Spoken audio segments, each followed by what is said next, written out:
I, 27F, never thought I'd be in this situation, but here I am. My older sister Nina, 29F, recently got engaged to my ex-boyfriend Franklin, 31M, and it's tearing our family apart. Let me give you some background. Growing up, Nina and I were never particularly close. There was always a sense of competition between us, fueled by our parents' constant comparisons. Nina was the golden child, straight-A student, talented musician, and social butterfly. I, on the other hand, was more introverted and struggled academically. Our parents never hesitated to point out how I should be more like Nina. Despite this, I managed to carve out my own path. I discovered a passion for art and photography in high school, which led me to pursue a degree in visual arts in college. It was during my freshman year that I met Franklin. Franklin was a junior studying business when we first crossed paths at a campus coffee shop. He was charming, confident, and seemed genuinely interested in my artwork. We started dating soon after, and for the first time in my life, I felt truly seen and appreciated for who I was. Our relationship progressed quickly. By the end of my sophomore year, we were talking about moving in together and making long-term plans. My family adored Franklin, especially my parents. They saw him as the perfect partner for me, someone who could balance out my artistic tendencies with his practical business mindset. Looking back, there were red flags I chose to ignore. Franklin could be controlling at times, dictating who I should hang out with and how I should dress. He would make subtle jabs at my career choice, suggesting that I should consider something more stable than art. But I was so desperate for approval and acceptance that I brushed these concerns aside. Everything came crashing down in my senior year.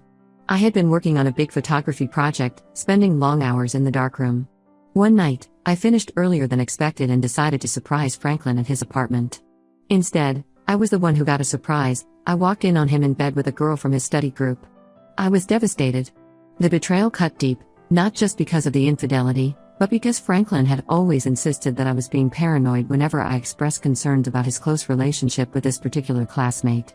He had gaslighted me for months, making me feel crazy for even suspecting anything.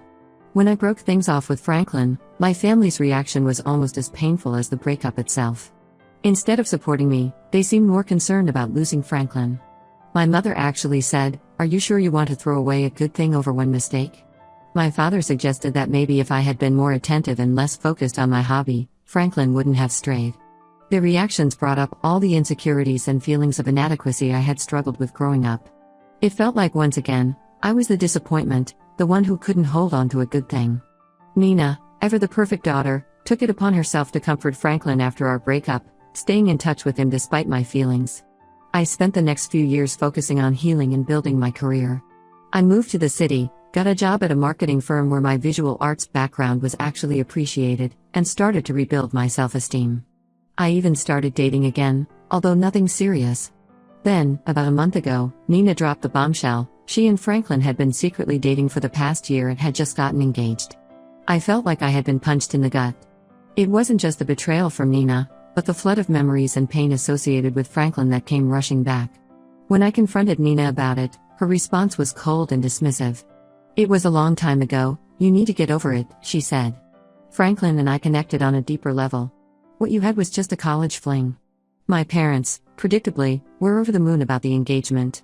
They started planning an elaborate wedding right away, talking about how Franklin would finally be an official part of the family. It was like they had completely forgotten how he had hurt me. The worst part is, I know things about Franklin that my sister and parents don't. After we broke up, I was contacted by Lisa, Franklin's high school ex-girlfriend. She had seen a photo of us together on social media and felt compelled to reach out. What she told me was chilling. Lisa described a pattern of emotional abuse and manipulation during her relationship with Franklin. He would constantly put her down, telling her she wasn't smart enough or pretty enough. He isolated her from her friends, accusing her of cheating if she spent time with anyone else. When she tried to leave him, he would threaten self-harm. I also discovered that Franklin had a gambling problem in college that he had kept hidden from me. He had borrowed money from several friends, promising to pay them back after big wins that never materialized. Some of them were still trying to recover their losses years later. Armed with this information, I tried to warn Nina. I sat her down and calmly explained everything I had learned about Franklin's past. I showed her the messages from Lisa and the evidence of Franklin's gambling debts. I thought surely, presented with all of this, she would at least reconsider the engagement. Instead, Nina exploded. She accused me of being jealous and trying to ruin her happiness. She said I was pathetic for clinging to the past and making up lies about Franklin. When I insisted I was telling the truth, She stormed out, saying she never wanted to speak to me again. My parents' reaction was even worse. They sided with Nina completely, telling me I needed to grow up and be happy for my sister. My mother said I was being selfish and immature.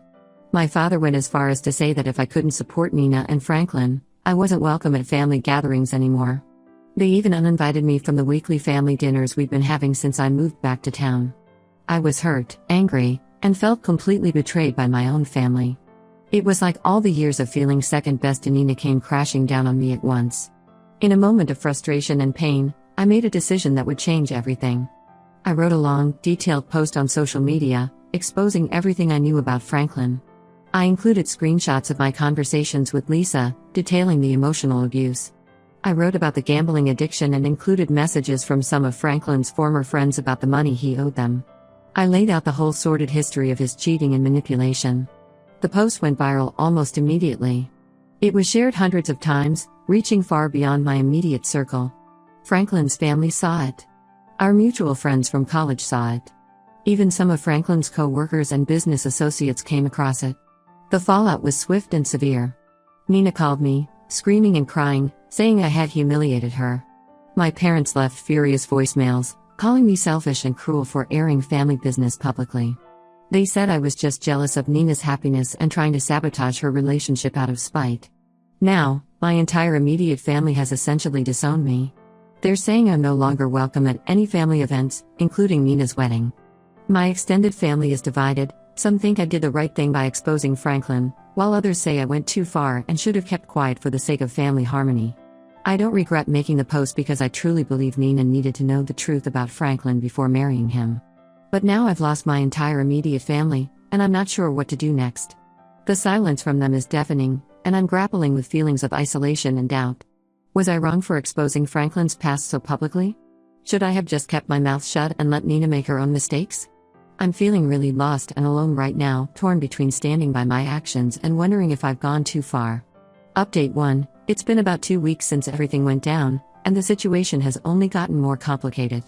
I wanted to give an update on what's been happening because it feels like my world has been turned upside down. First, Franklin sent me a cease and desist letter from his lawyer, threatening to sue me for defamation over my social media post. The letter demanded that I take down the post immediately and issue a public apology, or else face legal action. I was initially scared. I'm not exactly rolling in money for legal fees, and the thought of going to court was terrifying. However, I reached out to my friend Jenna, who's a lawyer specializing in defamation cases. She reviewed the post and all the evidence I had collected. Jenna assured me that truth is an absolute defense against defamation claims. Since everything I posted was factual and I had evidence to back it up, Franklin doesn't really have a case. She helped me draft a response to his lawyer, stating that I stood by everything in the post and would be happy to present my evidence in court if Franklin wanted to pursue legal action. We haven't heard back from them since, so I'm assuming Franklin realized he doesn't have a leg to stand on legally. Meanwhile, my sister Nina has been on a smear campaign against me to anyone who will listen. She's telling people I'm a pathological liar who has always been jealous of her. She's even spreading a rumor that I tried to seduce Franklin while they were dating, which is completely false. It's painful to hear about the awful things she's saying about me, especially given our already complicated relationship growing up.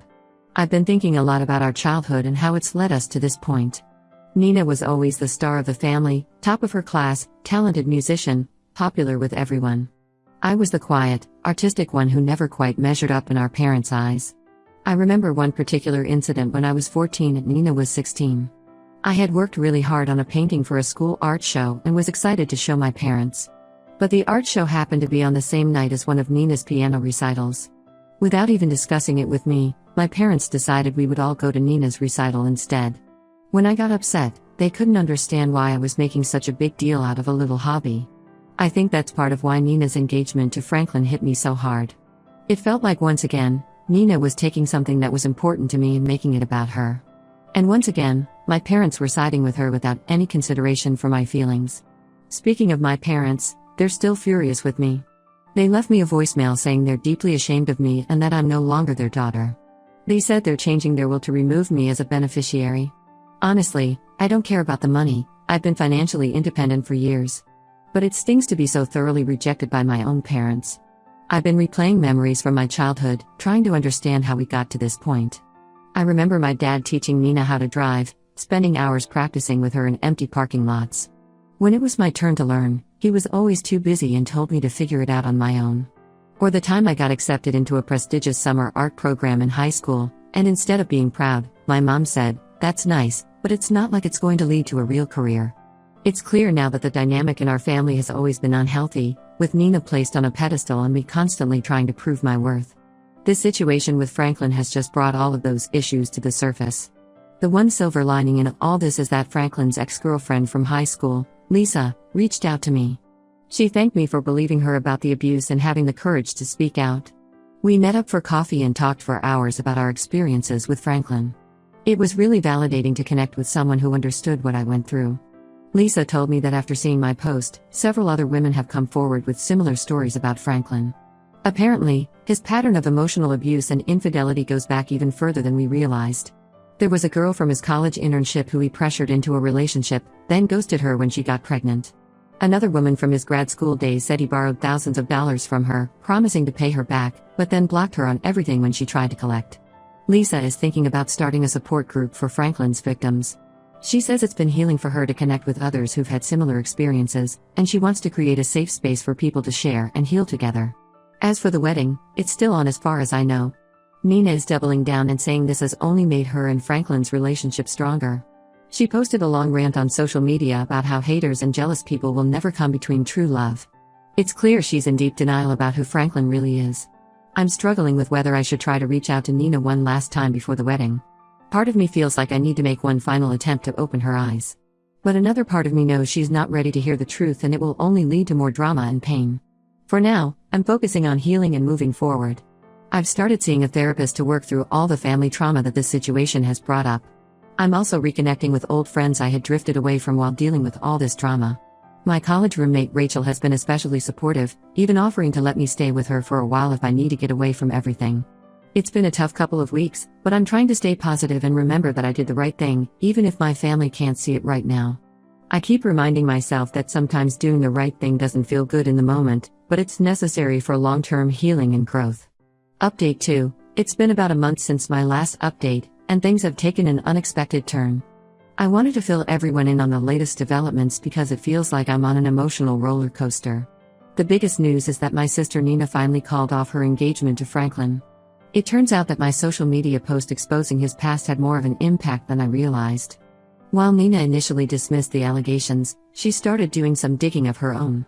She reached out to some of Franklin's exes and former friends, and their stories corroborated everything I had said. Nina told me that she started noticing things about Franklin's behavior that she had previously overlooked. He would get irrationally angry if she wanted to spend time with her friends without him. He made subtle put-downs about her career choices and appearance.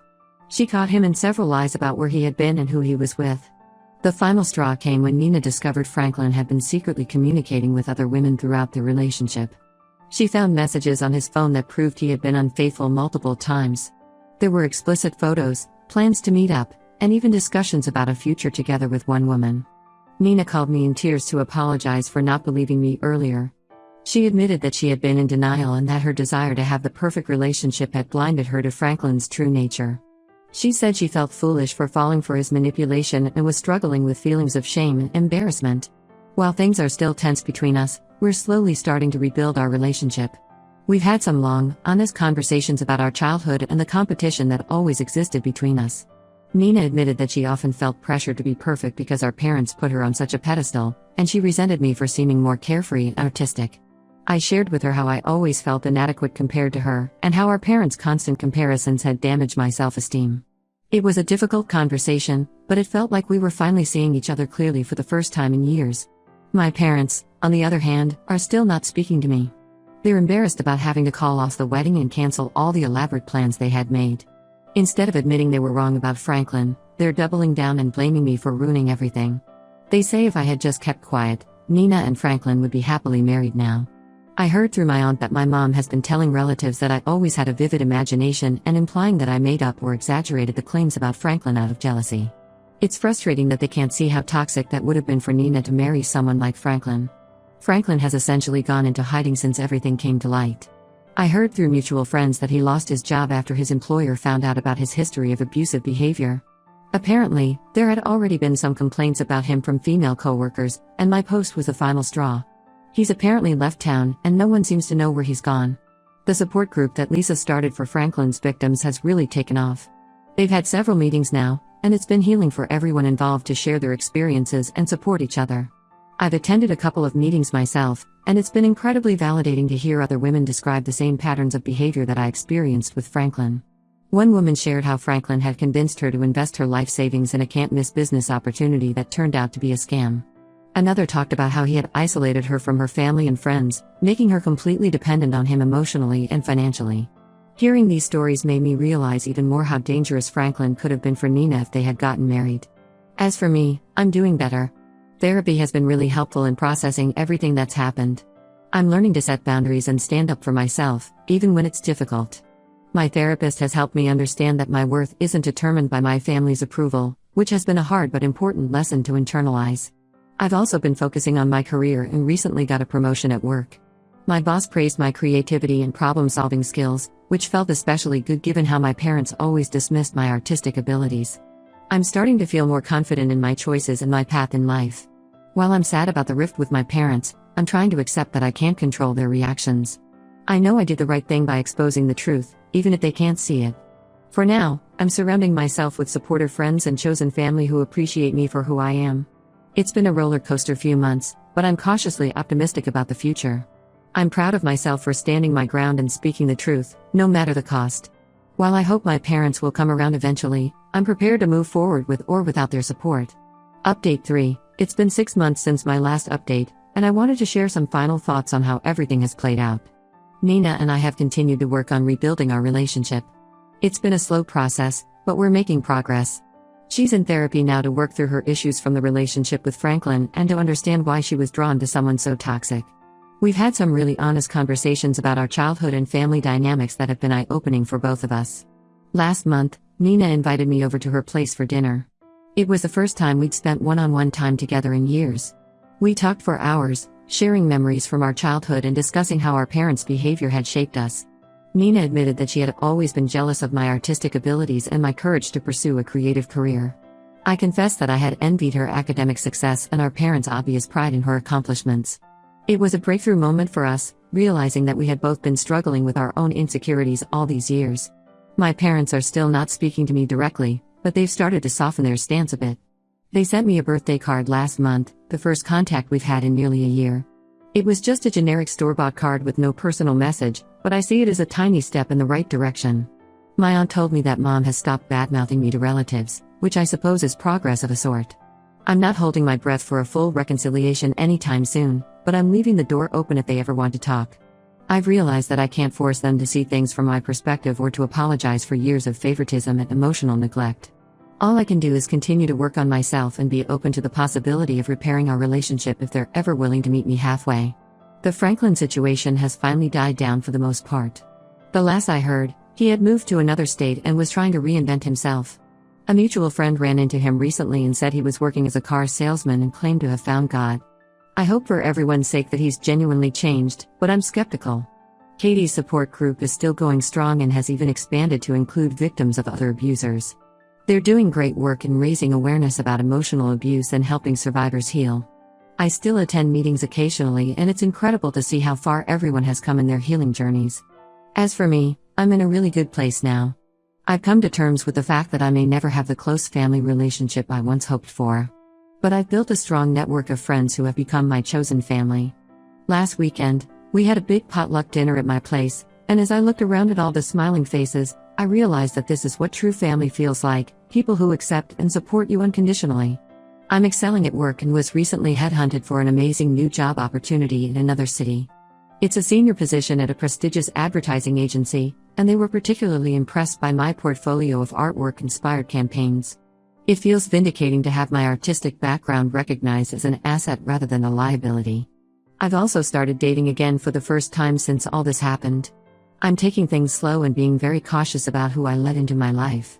But it feels good to be open to the possibility of love again. I've been seeing a guy named Chris for a few months now. He's kind, respectful, and genuinely interested in my art. It's refreshing to be with someone who supports my passions instead of trying to change me. Looking back on everything that's happened, I have no regrets about exposing the truth about Franklin. While it caused a lot of short-term pain and drama, I truly believe it was the right thing to do.